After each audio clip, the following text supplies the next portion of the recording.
तुम्हाला सगळ्यांना आधी माझा नमस्कार, परळीकर जनतेला पण माझा सप्रेम नमस्कार।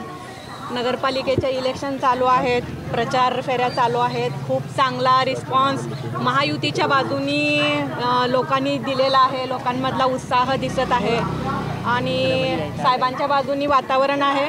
विकासावर मतदान होईल, इथं जातीपातीवर कुठलंच मतदान होणार नाही, हा ठाम विश्वास मला आहे। काय समस्या सांगत आहेत लोक? साहेबांवर भैयावर एवढं लोकांचं इथं प्रेम आहे की समस्या लोक काही सांगतच नाहीत, कारण जसं साहेबांना कळतंय तसं साहेबांनी परळीचा विकास आणि विकासच केलेला आहे। त्याच्यामुळं समस्यापेक्षा साहेबांवरचं जास्त प्रेमच इथं दिसून येते। ते लोकसभा आणि विधानसभेला असं बघितलं की शेवटच्या टप्प्यात तुम्ही प्रचार करता आणि ती निवडणूक अर्थातच साहेब जिंकतात। अर्थातच हा साहेबांसाठी चांगला शकून आहे। आताही साहेब खूप मोठ्या मताने निवडून येतील। साहेब आणि पंकजाताई दोघांवरही सगळ्या जनतेचं प्रेम आहे, जनता त्यांच्या बाजूनी कौल देईल हा विश्वास आहे।